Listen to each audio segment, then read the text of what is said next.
Hi everybody, Julian here. Welcome to my channel for a new Bible journaling process video. I just want to quickly show you what I'm going to be using today and then jump right into the video. I'm sure you can tell I am a little more congested than normal. If you're new to my channel, don't worry, I usually don't sound like this. I'm just getting over a cold and really wanted to make this video for you guys. So today I am in Lamentations 3, and this is part of my Valentine's-ish Bible journaling series for the month of February. So I've got my journaling Bible, and then I've also got my journaling pens, just a favorite basic staple.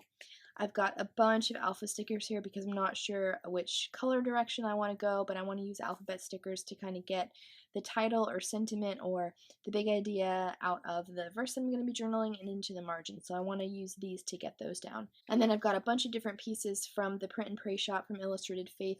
These are the February releases, and I have just a bunch of different scraps here. I basically pulled all of the sheets that I could find that had a variety of heart stickers on them, in addition to these phrases here. So I thought it would be really fun to finish off the entry with some of these phrases. So that's pretty much it. I'm going to keep this pretty simple. I'm still under the weather, but I really want a Bible journal and I really wanted to share something with you guys today. So I'm going to go ahead and put you on fast forward and get started. So the first thing that I do is go through all of the alpha stickers and pull out some colors that match the printables that I want to use. I want to spell out the phrase "a reason to celebrate," but as I put the stickers down, I decide to just switch it to "reason to celebrate" because the letter sticker placement was a little weird. So I am in Lamentations chapter 3, verses 22 and 23, and I will go ahead and read from the ESV translation. It says, "The steadfast love of the Lord never ceases. His mercies never come to an end. They are new every morning. Great is your faithfulness." In my last video, which was kind of the first one that kicked off this love theme for the month of February, I talked about reclaiming this holiday that is typically meant for couples and has everything to do with flowers and chocolate and romance, and just reclaiming that and focusing on the one true God who loves us so much that he gave himself for us, and really celebrating that. And I think that this verse is a great verse, just kind of letting us in on God's attributes of his faithfulness and his steadfast love, and the fact that he's merciful. So, a little background about the book of Lamentations. It's about Babylon basically taking over and burning down Jerusalem to the ground as a result of Israel's unrepentant idol worship. And so even in the midst of all that's going on to them, the prophet writing this book is able to say, "The steadfast love of the Lord never ceases. His mercies never come to an end. They are new every morning. Great is your faithfulness." So no matter how far we've gone, no matter what we've done, God is a God of love and a God of mercy, and he is compassionate, and because of that he sent his son to reconcile us to him. Anyway, so I thought that was a pretty good reason to celebrate, something to celebrate, and that's just kind of what I want to do here. I don't have much journaling. Actually, I don't do any journaling on this page, but just kind of wanted to illustrate what I got out of this verse. And by the end of this, it looks like Valentine's threw up on my Bible page, I'll tell you, because it's all red and pink, and just warning you guys now. So I'm going to go ahead and take some time to fussy cut the hearts that I want to use. These are from the collection from Salted Brew. And then I'm going to cut out a couple hearts here, the pink one and the red one from the release from Shauna Klingerman. And then I might cut out one heart from Brianna Showalter's collection also.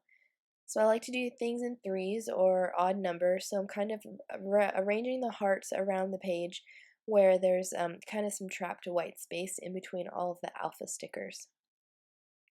And I mix things up a little bit and I move things around so it won't look like this in the end, but kind of wanted to give you a peek into my process of how things kind of evolve. Next, I'm going to go ahead and look at the phrases from Elaine Davis's collection, and I used my paper trimmer to cut down the ones that I thought described the verse a little bit, so I ended up choosing 4, and then I layer them underneath the alpha stickers towards the end of the video here.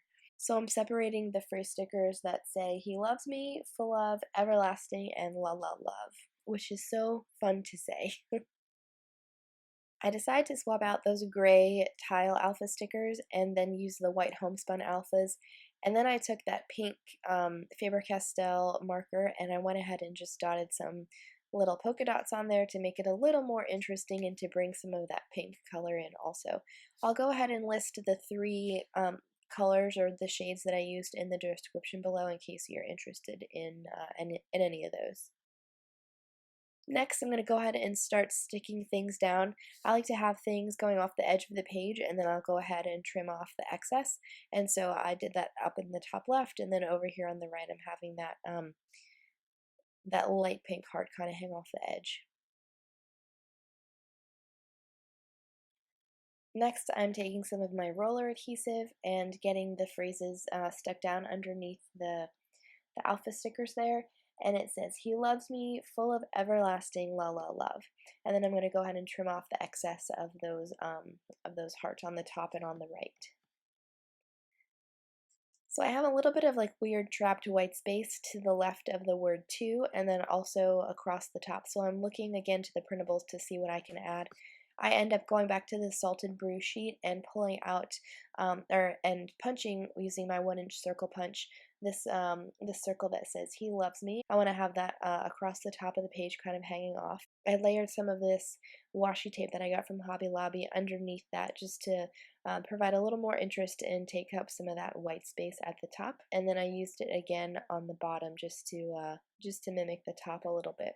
I thought about using a couple of these clips just to mark the entry, but it was too much red, too much pink, and I decided not to use those. So you can see here I'm again trying to figure out what I'm going to do to the left of that word "to." I decided to look through my stamps and I pulled out the stamp set that came from the You Are Loved collection from Illustrated Faith, and I'm going to go ahead and take that solid heart there and use this pink Faber-Castell marker as an ink pad. So instead of using like a pink ink pad, I just colored the stamp and then I stamped it down twice to get a nice solid image. And then I'm going to do the same thing up in the top right corner. So it's finally coming together. It was, honestly, if I'm honest, these poetry books that have more room in the margin, they're not as easy for me to illustrate as the 2-inch margin. There's just so much room. So the last thing I'm going to do is take the black big brush pen and then just put some dots all over the place to kind of move your eye around and bring everything together and fill in some of those gaps. And that's it. Here is a finished look at the page along with a couple of close-ups. Thank you guys so much for watching and for bearing with my voice. Be sure to check back next Wednesday for a new Bible journaling process video. I'll see you then.